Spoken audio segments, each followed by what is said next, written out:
Hello, and welcome back for yet another episode of RV Life, What I Eat in a Week, brought to you by the Danae Collective. Hi, I'm Danae, and this is episode 32.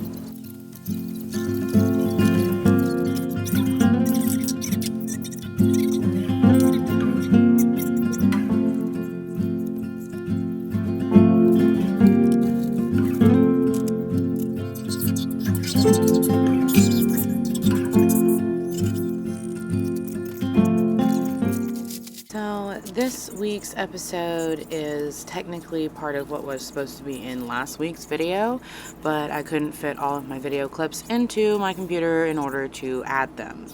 So this is basically a grocery haul and me prepping all my ingredients and, putting my stuff away, figuring out how to reconfigure my fridge so that everything fits, and then prepping not only a meal for dinner, but also some meals for the following day, like my lunch for work. You'll see that I picked up couscous. I restocked on cherry tomatoes, not realizing that I still had quite a few, so I ended up making a spur-of-the-moment decision to make tomatoey garlicky couscous, which, like I said, would be featured in last Sunday's episode. I got cannellini beans. I got this this bag of pre-made lentils. Haven't had that yet. Restocked on eggs. Got some pork because I believe it was also buy one get one. Got some salad mix kits because they were buy one get one. So yeah, this is basically just a couple of things that I didn't get to put into last Sunday's episode, how I made my couscous, my salad, and just how I get my RV together after going to the grocery store and coming back with more things than I meant to.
So at this point, I am pulling out pretty much anything that's in the fridge so I can make some better space-saving arrangements.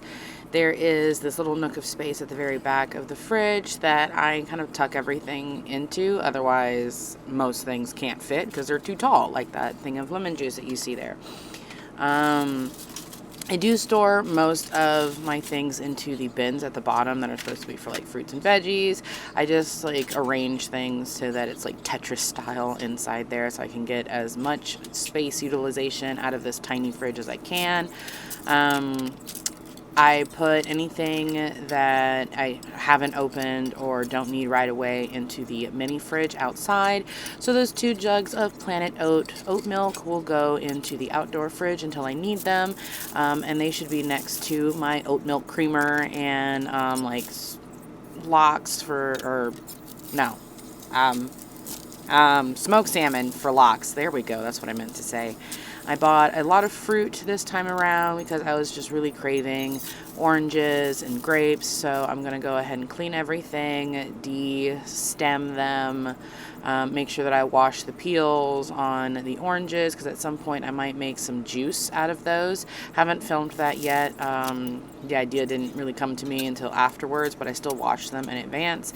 And then I also restocked myself on apples.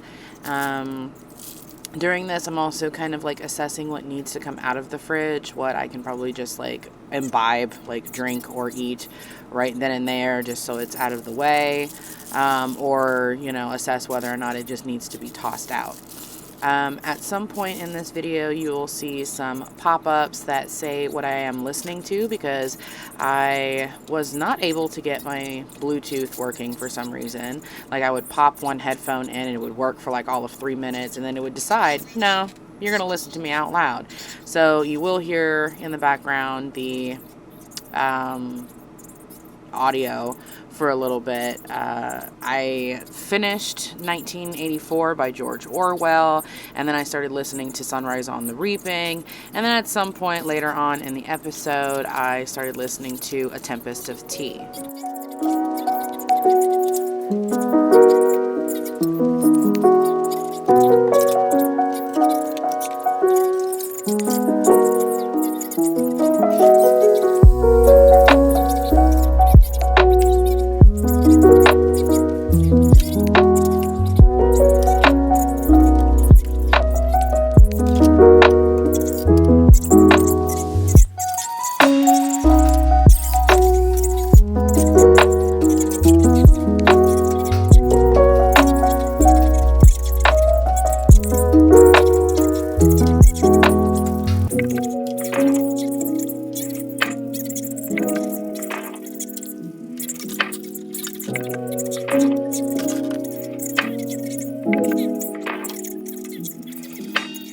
I try to reuse the majority of the things that I receive up to a degree, right? Like I can only store so many products in my house to store food in. Like there's only so much space, all right? But in this case, since I like to pickle like eggs or onions, and you know, I find that it's easier to store certain vegetables inside of a jar in the fridge versus trying to figure out how to fit it in there any other way. I have to clean off, and I hate having like the the label still on there, so I scrub the ever living, you know, out of it so I can get off all the sticky adhesive, the sticker itself, any kind of identifying markers, just so it's a nice clean jar that I can then reuse to store items in. I am trying to keep the voiceover for this video very minimum, mainly because it's been a hard couple of days, actually a hard week and a half, I would say. There was an issue with the power on the RV, and it wasn't even the RV, the hookup that the RV gets its power from. I guess whoever originally wired it did not wire it very well. It almost started a fire, but thankfully instead of, you know, getting to that point or electrically charging the box that the wires were, you know, connected to, the RV lost power. My brother's car charger stopped working, so that was what kind of gave us an indication that something wasn't right. So he had to get that replaced. I had this very obnoxious situation with the sink. In the RV, there was like a little plastic stopper that I could put in there so I could hold water in the sink, and I couldn't get it out, so I kind of injured myself trying to remove the stupid thing just so I could get the water back out of the sink. I actually had to bail the water out in order to release some of the tension so I could pop the stopper out, and then I just threw the stopper away. It was too much hassle, right? On top of that, I am currently on my flow, which has me feeling down and tired, very tired. But the cherry on top is that Jack, my sweet baby boy, is currently at a vet hospital because he had a urinary blockage. I came home yesterday, saw that he had thrown up his breakfast or his lunch, I wasn't sure which. There was grass in it, so I thought maybe he obstructed his stomach by eating too much grass, which I was concerned about originally. And then he just progressively got worse throughout the night. He was going to the litter box and meowing at me, and I thought it was because he was constipated. And then he just kept throwing up bile. So I was like, you know what? We're going to have to take you to the vet, my man. So there's thankfully a 24-hour vet care that we were able to go to, and they said that he had a urinary blockage, so not what I thought it was at all. They had to put him on a catheter. He's going to be in there for a couple of days. They've already done that. The drugs that they had to put him under were a little hard for him to take, I guess. He has a heart murmur, so they addressed that beforehand, and they made sure to give him specific medications so that it wouldn't affect his heart.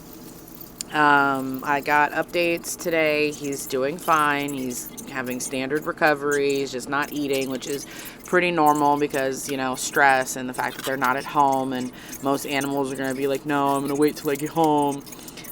So they'll keep me updated, but so far he's doing well. Once he gets out, he'll be taking medicated wet food since, he needs to be able to break down any urinary crystals that might be gathering in his bladder or whatever. It's very common with male cats, unfortunately. He's 8, and this is the only time that I've ever had this happen. So with habit of keeping his litter box clean and making sure that he's eating and getting plenty of fluids in his diet, it should be very manageable. But I have been a bit of a wreck because I'm not used to him not being around. It's only been a day. I had horrible sleep, if you could even call it that. But I am happy to hear that he's doing all right. And this has been a bit of a financial burden that I wasn't prepared for, but I'll get through it. So anyway, thank you for listening and enjoy the rest of the video.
like that's the end of the video. Thank you so much for watching yet another episode of RV Life, What I Eat in a Week, brought to you by the Danae Collective.